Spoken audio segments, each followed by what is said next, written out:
Bienvenidos a Voces del Español, lengua, cultura e identidad. Voces del Español es un programa que nos muestra cómo nuestra forma de hablar el español refleja quiénes somos, cómo somos y de dónde venimos. Voces del Español es un programa dirigido por la doctora en lingüística Erika Erdeli, quien además es secretaria académica de UNAM Chicago. Aquí comenzamos. Voces del Español. Bienvenidos a Voces del Español. El día de hoy nos acompaña una queridísima colega de la UNAM. Se trata de Ileana Lugo. Ella es psicóloga de formación y es especialista en evaluación, en instrumentos de evaluación, y en su trabajo actualmente se desempeña en el Centro de Enseñanza para Extranjeros de la UNAM, donde se ha tenido que especializar en cuestiones de evaluación de la lengua española. Entonces, bueno, pues si han escuchado por allí hablar de el examen CIELE, que es un examen de certificación que se hace entre varios países, entre España, México y Argentina, para evaluar diferentes variedades del español, etcétera. Bueno, pues ella es la responsable por parte de la UNAM de este instrumento de evaluación. Ya hicimos el año pasado un programa dedicado a ese examen. Entonces, bueno, pues no le voy a pedir a Ileana que nos hable del examen en sí, sino más en general sobre cómo ha sido su experiencia. Ella que era especialista en evaluar diferentes cosas, no necesariamente la forma de hablar, sino evaluar a lo mejor matemáticas, historia, no sé qué cosas evaluaba Ileana. Pero bueno, primero que nada, bienvenida a este programa.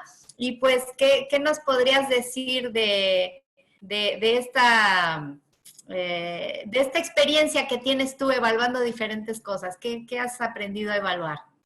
Muy bien, Erika, pues muchas gracias por la invitación y pues con mucho gusto les comparto un poquito de la experiencia que tenemos y de lo que hacemos también en el CEPE de la UNAM sobre la evaluación y el desarrollo de los instrumentos para evaluar lengua. Me encanta tu pregunta porque uno pudiera pensar que cualquier objeto de medida, y cuando digo objeto de medida me refiero a cualquier cosa que queramos evaluar, pudiera parecer algo sencillo, y a veces pensamos que es hacer una pregunta, pensar en la posible respuesta, y quizás cuando hacemos de preguntas de opción múltiple, pensar en que hay algunas respuestas erróneas con las que podemos confundir a la persona que va a responder.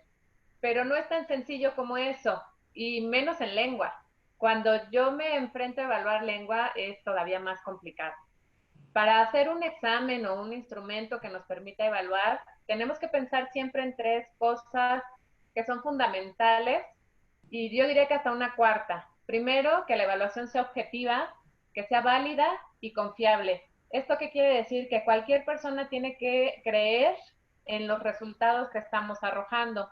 Por ejemplo, si tú vas y compras un termómetro, pues esperas que te mida la temperatura y que te la dé correcta para que pues no corras el riesgo de estar con calentura, con temperatura, y tu Más termómetro en estos tiempos del coronavirus, ¿verdad? Exacto, exacto. Entonces tienes que confiar en que ese instrumento está bien hecho, bien calibrado y que mide para lo que fue construido. Y eso mismo pasa en cualquier ámbito, y en lengua no puede ser la excepción. Y a veces como que subestimamos un poquito estas cuestiones de la validez, la confiabilidad y la objetividad. Y entonces sí tenemos que seguir una serie de técnicas. Hay muchas instituciones que se han dedicado a establecer estándares y parámetros y lineamientos y criterios técnicos de cómo se debe de construir un instrumento bueno para que sea y cumpla con todas esas cualidades. Pero yo te diría, lo más importante es que tiene que ser ético, sobre todo porque evaluamos a personas.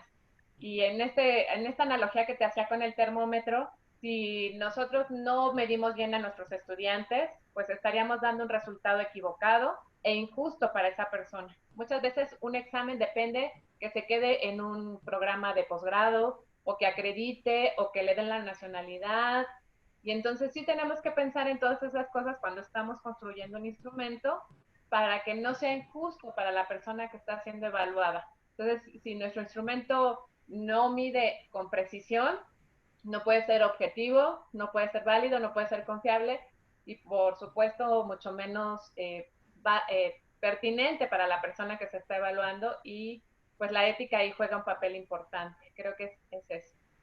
Algo que me gustaría destacar en esta pregunta que me haces, ¿qué hace diferente cuando haces una pregunta para matemáticas o para historia? Por ejemplo, para historia, una fecha, siempre les pongo este ejemplo, pues yo puedo buscar muchas fechas, muchas, y puedo poner, cuando hago reactivos de opción múltiple, preguntarles cuál es la fecha de independencia y poner la correcta y echar mano de muchas fechas que son reales, de hechos históricos en nuestro país, y la persona que sabe la va a contestar correctamente y la que no sabe, pues o puede adivinarla o va a elegir una de las incorrectas. Pero en lengua no es tan fácil porque buscar una respuesta equivocada que sea equivalente a la respuesta correcta no está fácil. A veces si queremos saber si la persona o los alumnos o los candidatos que hacen un examen de certificación realmente saben conjugar el verbo ser o diferenciarlo del verbo estar, buscar unos distractores o esas preguntas incorrectas como equivalentes, la verdad es que es como un poco para locos.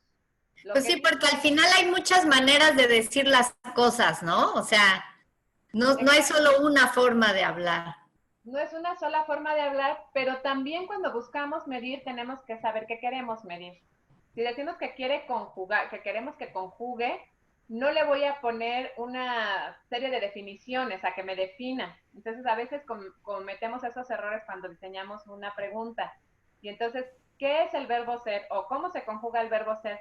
Para que nos sepamos si sabe conjugarlo y decimos, pues no, eso no es la forma de preguntar. Entonces sí hay que pensar hasta en cómo hacer la pregunta para que realmente yo esté evaluando lo que quiero evaluar. Entonces, me haces recordar una entrevista a la doctora Kim Potowski, que, bueno, ella es lingüista y en varias ocasiones ha comentado esto, que cuando enseñamos una lengua como español, y como se enseñan aquí en las escuelas preparatorias en los Estados Unidos, ¿no? Que aprendemos, yo soy, tú eres, él es. Y dice, yo nunca he ido a un país hispanohablante como a México y andar caminando por la calle y que alguien me pregunte, a ver, yo soy, tú eres, él. Dice, nadie me ha preguntado eso no es hablar español, ¿no? Exacto. Entonces a veces tenemos esa idea. Sí, y algo que es fundamental es justo cuál es el constructo o el concepto teórico que está detrás de tu examen. Si tú concibes la lengua como la competencia comunicativa, que el sujeto es capaz de poner la lengua en uso y comunicarse con otras personas, y haces un examen de gramática, pues no tiene mucho sentido. Es justo por eso que decías tú. Yo quiero saber si la persona puede usar la lengua en diferentes contextos, en diferentes ámbitos y comunicarse adecuadamente con otros hablantes de la lengua, pues tengo que hacer un examen que me permita realmente medir eso. Y es un poco lo que hacemos en el CIELE. En el CIELE tenemos un enfoque de tareas justo porque el constructo que está detrás es el enfoque comunicativo. Y entonces tiene que ser coherente y congruente la forma en la que planteamos la evaluación para que veamos que sabe usar la lengua, no tanto si sabe conjugar el verbo o no lo sabe conjugar, sino cuando se comunica con otros hablantes nativos o con otros aprendientes de la lengua, realmente lo pueda poner en uso. Y a lo mejor vienen situaciones hipotéticas y situaciones de defender una tesis o de estar a favor o en contra o dar argumentos. Entonces, este tipo de exámenes lo que nos permiten es ver cómo usa la lengua y no solamente que se la aprenda de memoria, ¿no? Claro, y qué complicado además estar imaginando los diferentes contextos de uso, porque aquí, por ejemplo, en Estados Unidos hemos comentado que hay una forma particular de hablar el español, que ya podríamos decir que es una variante. Por ejemplo, aquí en la ciudad de Chicago, ¿no? Hay pues, la variante del español de aquí de Chicago. Y entonces, cuando, por ejemplo, dan las noticias, aquí en Chicago, ¿no? Y aquí nuestro productor de Spanish Public Radio de donde es este programa Voces del Español. Él trabaja también en las noticias y me dice que a veces lo critican mucho porque cuando está hablando, dando la noticia que él recibe en inglés, pues dándola en español, le dicen, no, es que usted no habla un español correcto. Y él dice, bueno, yo no estoy pensando en el español correcto del libro, yo estoy pensando en el español que sé que la gente de aquí entiende, ¿no? Y si le llaman, no sé, como decíamos, biles a las cuentas, a los bills, ¿no? Y eso es lo que la gente va a entender más rápidamente, pues eso es lo que él usa en su medio de comunicación, ¿no? Pero finalmente en estos exámenes, pues no podemos, supongo, calificar que la persona hable el español de la Ciudad de México o el español de Argentina o el español de, como que hablan el español de ningún lado, ¿no? Sí, justo esto que comentas en el CIELE, pues tratamos de que fuera un examen panhispánico y que incluyera las diferentes variedades en los textos que tienen que leer o en los audios que tienen que escuchar. Pero también se respetan las diferentes variedades del español. Algo que nos haría falta en el CIELE es justo incorporar esta variable que ya está reconocida y aceptada, que es la estadounidense, donde pues hay muchas palabras que yo pienso ahora que he viajado y he conocido en algunos lugares y he escuchado cómo hablan, pues es toda esta mezcla de los latinos que llegaron a Estados Unidos y que se van compartiendo estas palabras entre todas las lenguas, perdón, todas las variedades que comparten. Y hay que respetarlas, la gente se da a entender, se comunica, se entiende el mensaje, entiende la pregunta o entiende lo que se está hablando, pues se respeta la variedad con la que habla cada persona. Y eso yo creo que es una riqueza muy importante porque nos pasa a los mismos hispanos. Yo cuando fui a Colombia me preguntaban con mi tarjeta que iba yo a pagar si era corriente. Y para mí ser corriente en México era pues, que no tiene valor. Y decía, ¿cómo puede ser mi tarjeta corriente? No entiendo qué me dicen. Hasta que me dijeron, ¿es corriente o de crédito? Entendí que me estaban hablando que mi tarjeta sí era de débito o de crédito.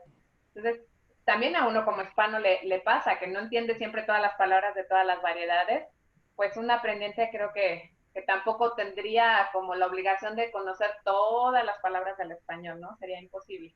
Entonces, lo que hacemos con este tipo de exámenes, pues es reconocer la variedad donde aprendieron y mostrarles un poco de las muchas variedades o variantes del español que existen por todos los países que las hablamos. Y esa es la riqueza de la evaluación también, que podemos incluir todas estas variedades del español, que son muchísimas además, ¿no?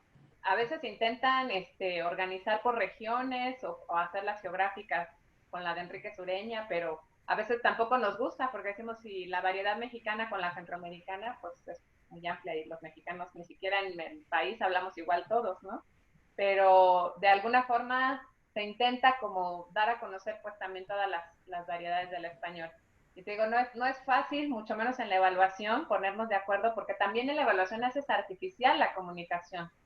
Si quieres hacer una evaluación auténtica de una conversación real o de... Es difícil, tienes que hacer adaptaciones porque en un examen tienes que reducir el tiempo, tienes que considerar algunos factores, delimitar las situaciones, como decías tú, el contexto, imaginar todos los contextos.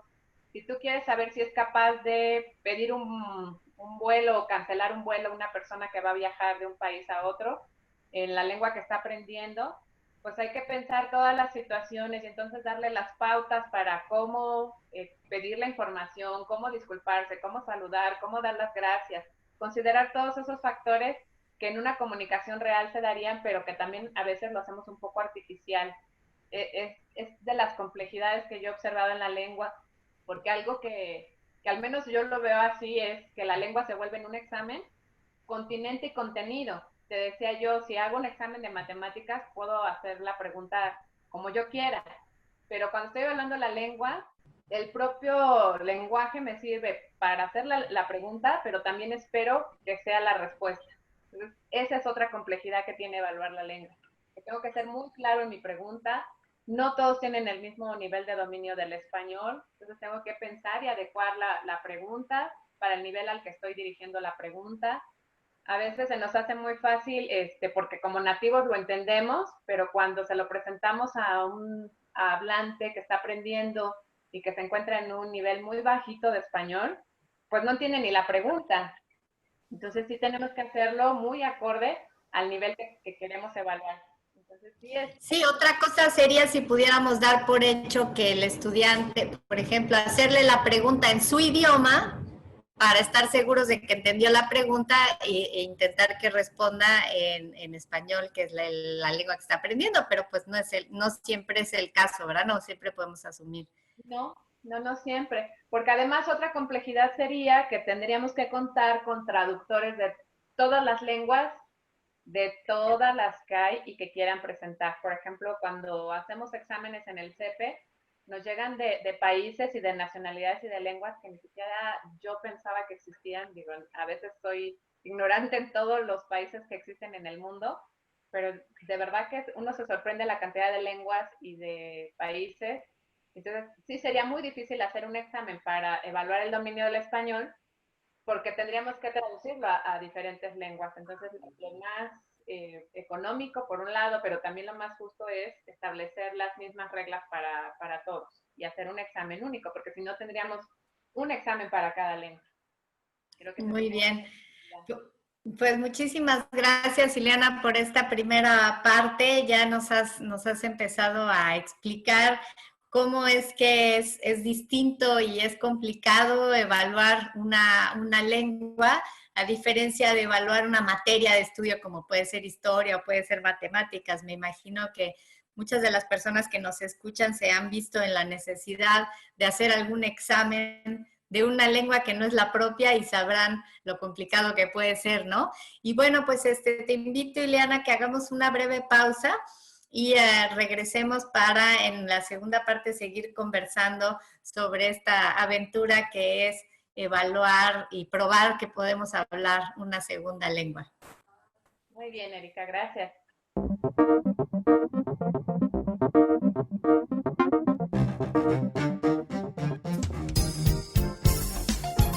SPR, su estación, para escuchar noticias, 13 horas en París, música, puedo decirte que soy un ángel para el amor encadenado y mucho más. Espiar. Llegando a cualquier rincón del universo, donde haya un dispositivo electrónico con servicio de Internet.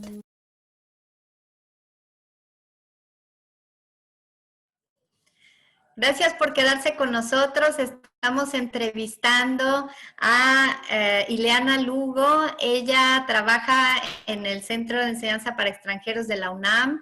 Es psicóloga, especialista en evaluación y nos ha estado diciendo diferentes aspectos que tienen que ver con evaluar la forma de hablar de las diferentes personas, sin importar si aprendieron español en un país o en otro, tratando de que haya esta cuestión de justicia, ¿verdad? En la evaluación, que supongo que es una cosa que interviene allí. Y yo siempre he admirado mucho de Ileana, que veo que le apasiona verdaderamente su trabajo, le gusta mucho lo que hace. Y quiero preguntarte esto, Ileana, ¿por qué te apasiona lo que haces? ¿Por qué te apasiona la evaluación?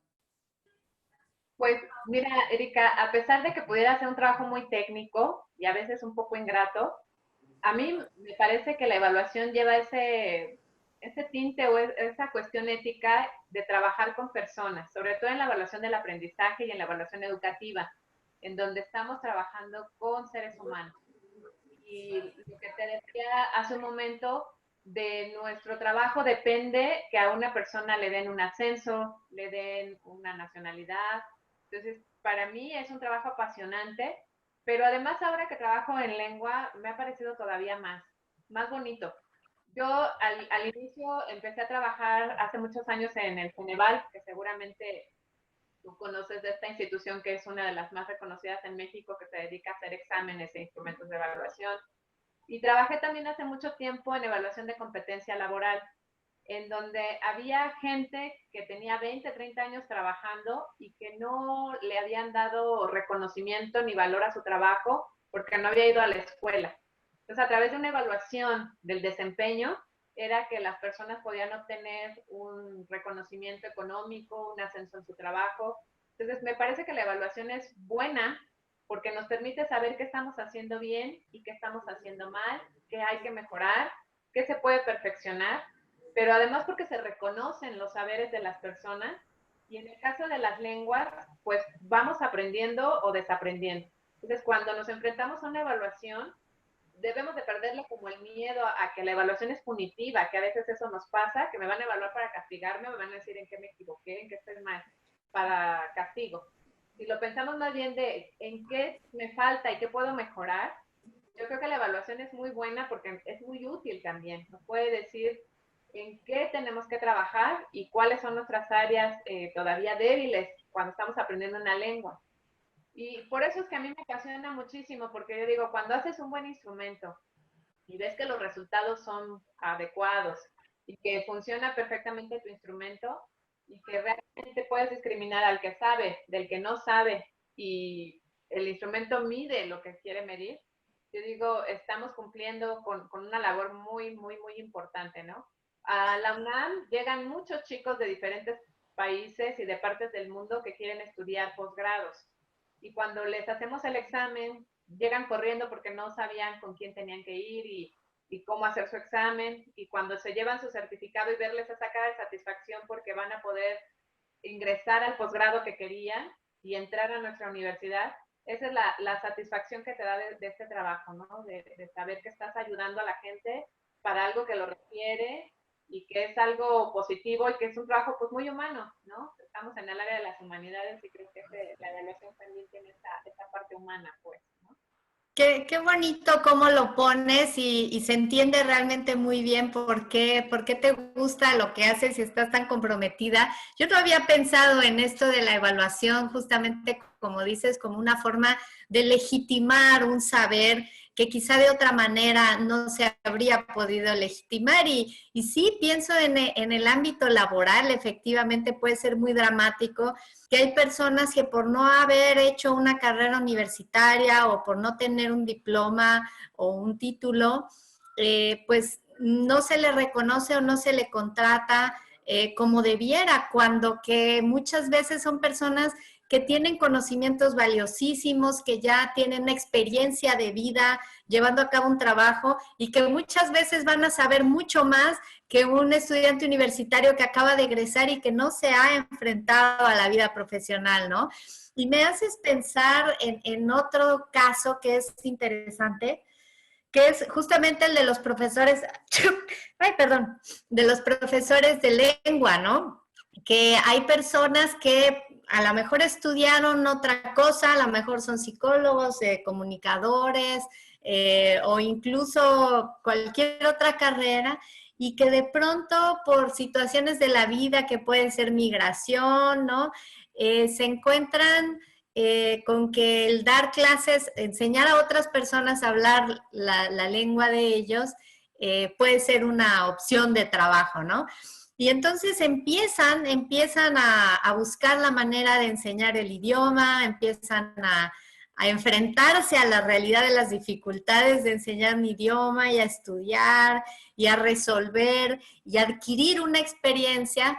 Y llega un momento en el que ellos dicen, bueno, yo ya llevo 20, 30 años dando clase de lengua, ya sé hacerlo muy bien, me he capacitado mucho, pero no tienen un título que los legitime como profesores y que a lo mejor pues no van a poder aspirar a un trabajo en eso, ¿no?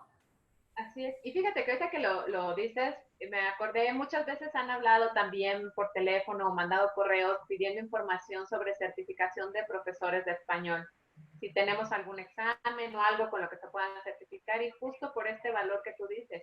Hay muchas personas que se han dedicado durante toda su vida a dar clases de español, pero que no estudiaron y que no tienen ese respaldo o ese reconocimiento. Entonces, cuando haces un instrumento y haces un examen y ofreces una certificación que respalde y avale a estas personas, dicen, mucho tiempo viví en México y nunca me pidieron un certificado, pero me quiero ir a vivir a tal lugar y me piden ahora un certificado y no tengo cómo demostrar que llevo 20, 30 años dando clases de español a extranjeros.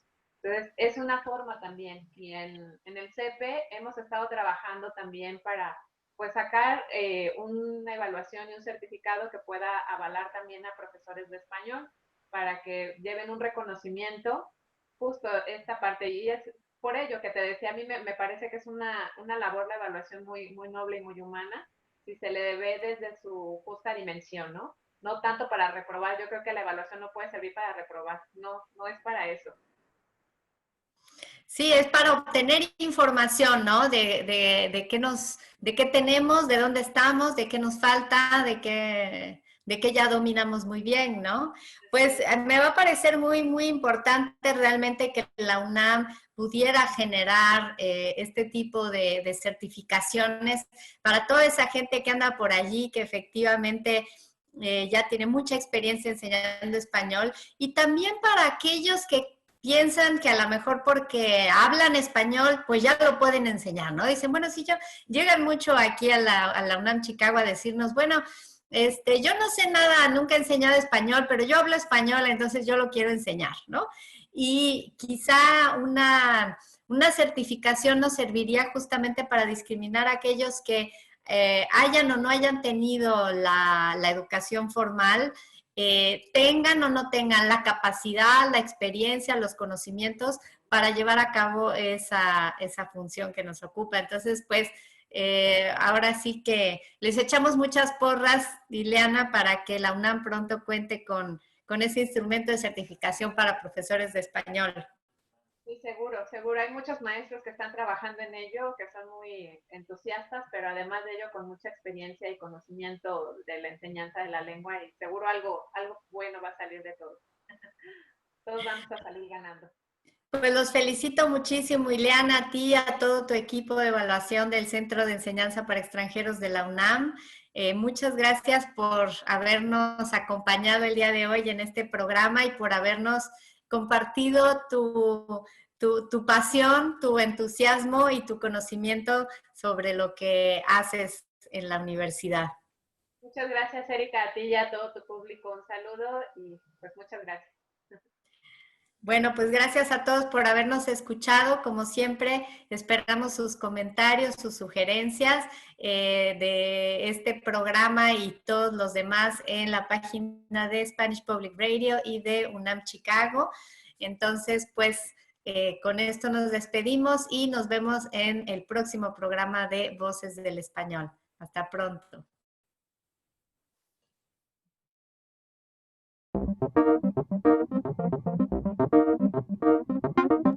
Thank you.